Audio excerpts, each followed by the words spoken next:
Depending on who you hire, you could hire a hack for hundreds. I can't do it. That's really funny to me, though. Can I say that? Ah! Hey guys, my name is Sam Gusky with Lumberjack Flooring. Today we're going to talk about refinishing hardwood floors in your own home. I'm going to cover frequently asked questions, questions you yourself may have, such as, can your floors be refinished? How many times could they be refinished? What kind of finish do you want? Should you fill the gaps? We're going to go over all of it on this. Let's go take a look.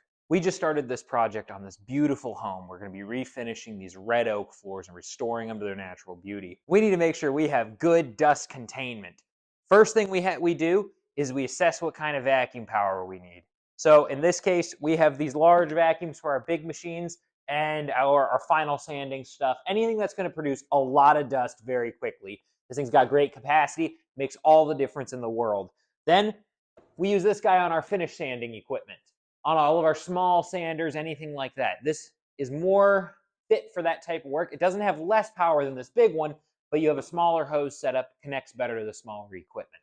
Then at the end, everything gets vacuumed. We use these backpack vacs, go through, clean it all up, and that is what makes a big difference on the project, is the attention to detail on the vacuuming through each step of the process. Every single machine we are going to use on your floor or on floors just like this one has a dust containment system attached to the vacuum, or it is external with a vacuum system like this. So in the past, you'd have flooring contractors come in and they would have no dust containment. It'd be dust everywhere. And that's probably what some people may remember, but it isn't like that anymore. We take extra care to make sure your home is clean when we're done working with it. Something that comes up all the time that is often neglected to be talked about is electronics such as this. You have your internet modems and all that other type of electronics, whatever gizmos you got.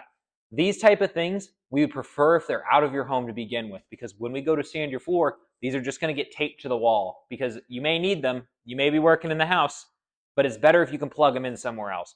When we tape things to the wall, there's a chance of things falling off, cords getting in the finish. It creates a lot of hassle. So ahead of time, make sure you address those issues. Furniture moving is another thing we want to talk about here. Everyone's got furniture in their homes. Yes, that furniture needs to be out of the house when we start our work. It can either go upstairs, it can go anywhere. We don't care where it goes, but it needs to be off the floor. We often get asked, what if we want to redo our bottom floor and then redo our upstairs as well? We want to get the floors done both upstairs and downstairs. Well, that furniture needs to go somewhere. So if you want to put it upstairs, have us sand down here, and then take that furniture and put it back down here and then sand up there afterwards. That's going to cost more because it's going to take more time, and we're going to be in your house longer, and it's going to take us longer to complete the project. Best case scenario is to get the furniture into the garage, get it somewhere off of a floor that you're trying to have sanded. This will save you time and save you headache in the long run. When it comes to sanding and refinishing your kitchen, you may have a question. What do I do with my fridge? What do I do with my dishwasher? What do I do with my oven? Great questions. We're going to show you what we do with them, generally speaking. Almost every home we encounter has a dishwasher in it. In most cases, we don't have to remove the dishwasher from the property to be able to sand around it. Machines get right up to it. Not a problem. I wouldn't worry about it. Ovens. That's the next thing we want to talk about. In this instance, this oven obviously does not need to come out. But more often than not, as you know, ovens are on the floor. In that case, we're going to either have to pull them out and sand under it, or we're going to have to remove it from the space that we're working in. That is the only way you're going to get a good finish around an oven. Now, fridges are another thing we want to cover here. Fridges normally are going to be pulled out and sanded around. In some instances, you have that drawer that pulls in and out. It's easier for us to just pull that drawer out and sand around it. Our customer in this home is selling this home and just opted to not pull the fridges out, just have a sand around it. In this instance, we're going to pull this plate off down here so we can get as far under the fridge as possible. So when it comes to refinishing your floors, one of the most frequently asked questions is, should I take my trims and moldings off? So almost every home we encounter has some kind of trim, some kind of shoe, anything like that. Now, when we're running our edgers here, this edger here has this piece of paper on the bottom of it and is spinning at roughly 7,800 revolutions per minute, meaning it's going really fast, and it will destroy just about anything it touches within that width. So what that means is that as we're running our machine against the wall, it has a potential to leave a little mark about the width of a razor blade down the whole wall. You got wood trim, this isn't really that big a deal. When we go to coat the floor, it's going to get coated in. You probably won't ever see it. If you have white paint or regular painted trim, this makes a big difference because now you have a discolored line down the whole wall. You need to know that beforehand. If you have shoe on your home, it might be best to take it off depending on how you feel about that potential discoloration. So if you do have white molding around your house, I would highly recommend that you go back behind us and do a little bit of touch-up painting if you're all right with us leaving the trim on the wall. That would be my suggestion to you. The next machine we want to talk about is the big machine. At least that's what the industry calls it. What it really is a giant belt sander for the floor. I'll show you how that works in a minute here. This machine runs off of a belt system. What it's going to do is we're going to go across the entire floor and we're going to remove all the surface of the wood, just everything. Remove all the finish, get everything out we can. This is the most aggressive sanding process in the whole system. So if there's any stains, any marks, anything that isn't going to come out in the floor, we're going to know right away once we start sanding with this machine. This doesn't get it, nothing will. So here we have an example of what a urine stain would look like on a floor. Most floors have this general look to it. It's characterized by dark splotch, very much into the grain of the wood. So when we come through, we're going to take that big machine and we're going to sand that area out. Sometimes those stains do come out, but more often than not, they don't. So ammonia tends to soak into the grain of the wood and actually changes the characteristic of the wood, changes the color permanently, much like staining your floor does, except for this is a whole lot deeper. Most pet stains occur when a pet decides to pee in the same spot over and over and over again. So while some urine stains do come out, and you'll hear people say like, oh, we can sand out that stain, we could get rid of that one, all that. That's not always the case. Often what we find when we pull up these pieces of wood, you'll find that the wood is black all the way through to the core of the wood. Not sandable. You can't sand that out. So one, make sure your pet's not peeing all over your wood floor. That's a big problem. But number two, just know some of the stains may not come out, and that may be a problem that we need to address. If it is a problem and you do have stains like this and they're not coming out of your floor, or you're concerned that they won't, you can always just pull the wood out, put new wood in. That's the best solution to the problem. So we're going to start sanding this floor, and we're going to see if that pet stain is going to come out of the floor this time.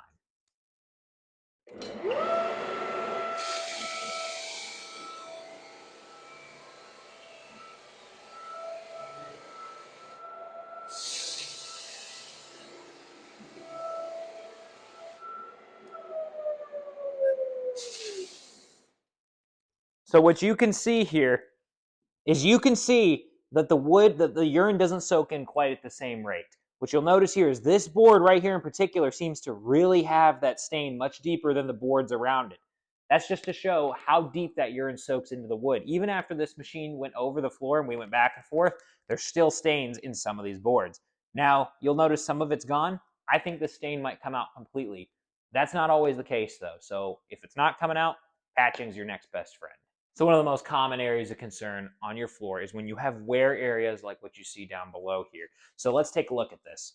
So one of the things that you have here is that you have an area where there was a lot of traffic. What's happened is that surface layer of finish has been removed due to foot scuffing, due to chairs being moved, whatever it is, that's fine. All of this damage you see here, we expect this type of damage to come out of the floor. Unlike pet stains, this tends to just be surface level. So real quickly, I want to show you how quickly and easily we can remove damage like this from your floor. So let's just take a quick look.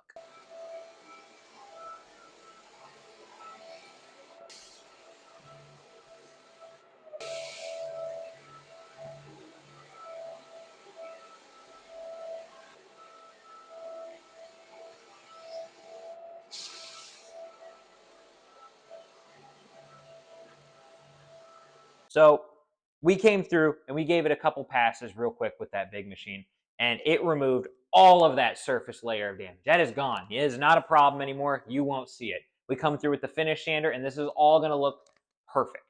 So that's something that you don't have to be concerned about when we come in to finish your floor. One of the most commonly asked questions we get is, can my floor be sanded, refinished, and stained? Well, let's take a look at that. How a hardwood floor works is you have a tongue and you have a groove side. And right up here, up on the top, you have what they call the wear layer.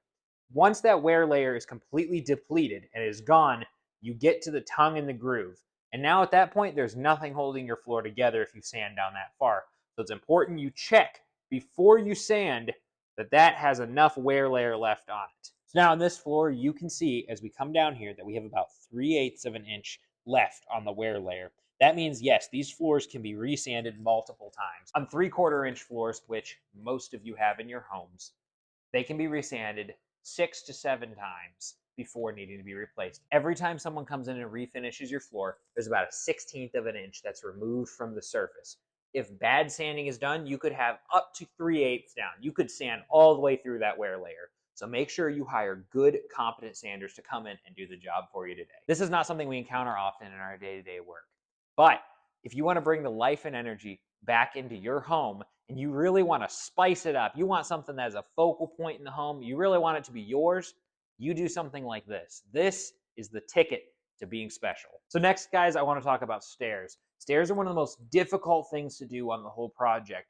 And the reason they're difficult is not just because they're physically demanding, but because they require high attention to detail and take a lot of time, and it's all done by hand. Most of the work you'll see is done with a little sander like this. So you're really not removing a whole lot from the floor with power tools. Almost all of it's by hand. As such, since everything has to be hand scraped, everything has to be done, on the low end, you'll find people charging anywhere from $100 to $200 a step. And that price may vary depending on the level of contractor you want to do your project. Just for reference, these are risers, these are treads. Now on this floor, we don't have any balusters to work around, but if you do, those all up along the whole staircase, those have to be sanded in between by hand. No scraper, by hand. That makes a huge difference to how long it takes. So that will add to the project as well. So one of the handy tools we have to make stairs just a little bit easier is this guy here. This is called the compass. It's a little sander. It has a rotating head on it, meaning I can take the hand grip, I can turn it different angles, helps me be able to sand the treads faster and more efficiently, giving you a better finish on your end product. One of the things we have to think about when we come to a job is power.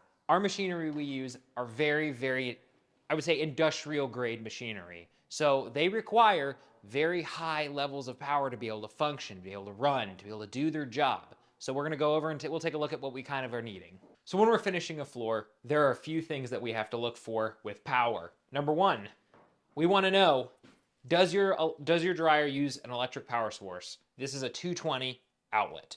We need to know if it has one of those. There might also be one behind your oven if you have an electric oven. We have to have this though to run our machineries. We cannot run it on anything less. Like if you were to use just a regular wall plug like this right here, this won't cut it. Rental machines that you might get from Home Depot might be able to work on that. Our machines cannot. They're much higher caliber than what you would get at a rental. If you don't have 220 in your home, that's all right. Just let your contractor know ahead of time and they will come up with a workaround. So now at this point, we've finished all the rough sanding. All the edging work is done. All of the big machining work is done. We got to run the next two machines, and that would be the palm sander, which you'll see in a minute, and then the power drive. The point of this machinery is to go through across the whole floor and remove all the deep scratches left from the rough cut and smooth the floor out. So that's what that's what gives you that smooth underfoot feel. So you may look at this floor right now and you may think to yourself, wow, it looks like they're almost done. It looks like they don't have that much to do. You know, maybe they'll wrap up today. That's where you're wrong. We still have to run this machine here across the entire floor, back and forth, doing a half overlap every single pass. So as you can imagine, that is a slow process. I want to show you real quick how this machine works so you get a better understanding of the process. So how this works is pretty simple. This disc here spins around the center of this machine and it turns these gears. That allows the floor to be sanded at an even rate on all four corners of the machine, if you will. So you just, as you see here, it's got that gear ring on there and it just attaches. And they're like that. Now you're ready to rock and roll. Let me show you how it works.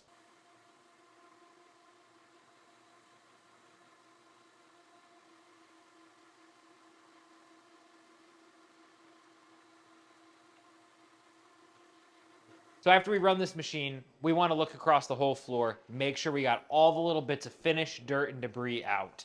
Normally the rough sanding gets that, but as guys walk in and out from the trucks, they bring a little bit of mud and dirt with them, and this machine is going to get all that junk out before we put the final coat on. This has the final say on the project to how your floor is going to look at the end. So right now you may be thinking to yourself, wow, there are a ton of details that go into sanding and finishing a floor. Yeah, I mean, you're right. There's a lot of details. But don't worry. If you bring in a good quality contractor to do the work, someone who really knows what they're doing and understands the work involved, they will leave you with a perfect floor every single time, and you will be very happy with the product. So palm sanding, we take this little palm sander here, and it has a planetary gear inside of it, and it spins in a random orbit. What that means is when we sand the edges of your floor, it creates a scratch pattern that isn't going to be easy to catch with the eye, meaning it will look smooth. It won't look like it has any issues. It looks like it's going to be just plain wood with no sanding on it. So that is why we use these sanders. They allow us to get a perfect finish every time. Now you might see next to me here I have a light. This is a critical part of the operation. What the light does is it allows my eyes to be able to see things in the floor that I couldn't have seen without it. For example, I want to come over here and I'll show you what. So as we're going here, you may see little imperfections. I don't know why you can see it, but you can see there's a streak right here in the floor.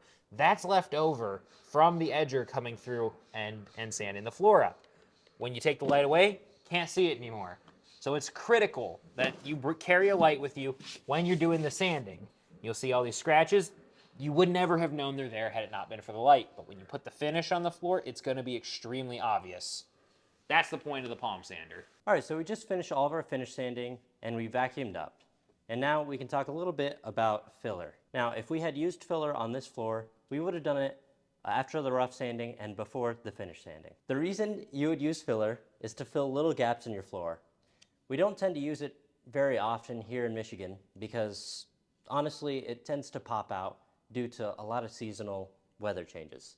Wood floors like to expand and contract very frequently, and this just pops the filler right out. If you still wanted to use filler, you got two options. You can spot fill the worst of the gaps around the edges or where you did a splice in, or you can trowel fill, which is just trowel filling the entire floor with filler. We didn't do any filling on this floor because our customer didn't really want it, and because of our area, it really wouldn't have worked out anyhow. As for flooring finishes, you got two options. You got oil-based and water-based. Our standard tends to be water-based. It has a good amount of benefits. It's very low odor, low VOC, it dries a lot quicker, and the durability is comparable to oil. This is in comparison to oil, which has a horrible odor and high VOCs.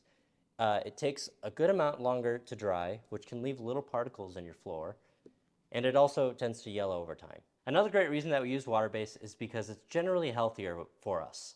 We're not going to have to worry about getting cancer by using oil-based finish. So the finish that we use on most of our floors is a commercial-grade water-based finish. Here we have the Sealer and Green Star finish by Burger Sideway. As I mentioned before, these are commercial-grade finishes, which means they're two-component, which gives them a lot more durability than your typical residential finish, like Bona Mega 1. Even though commercial finish is going to cost you a little bit more, it's going to give your floor a lot more life before you need to refinish it again. Your residential finish might be a little bit cheaper, but you're going to pay for it when you have to refinish your floor more often. So now we can talk about stain, which is not to be confused with finish, as this is the protective coating that goes on your floor. Stain is purely aesthetic and does not add any protection to your floor. It's just if you don't like the color of your floor naturally. Now you want to make sure when you're picking out a stain that you ask your contractor to set out a sample just like this. In this case, the homeowner didn't want to stain their floor, so we're just leaving it natural. Your stain is also oil-based, which means it's high VOC, it smells terrible, and it's very bad for your health to breathe in. Once the staining process is started, you're going to want to make sure you're not in the house. As for the options that you have with stain,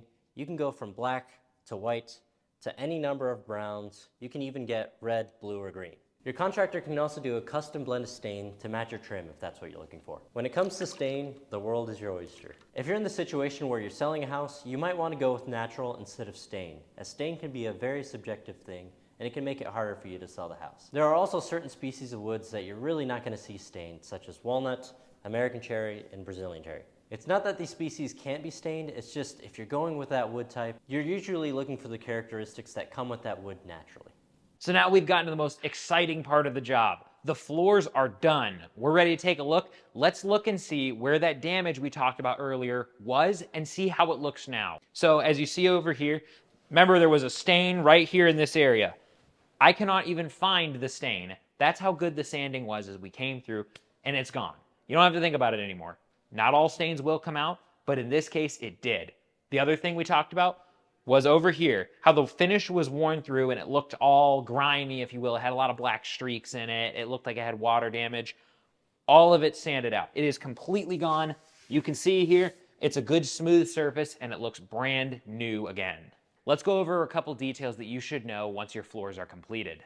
One of our most frequently asked questions at the end of the project is, when can I put my furniture back?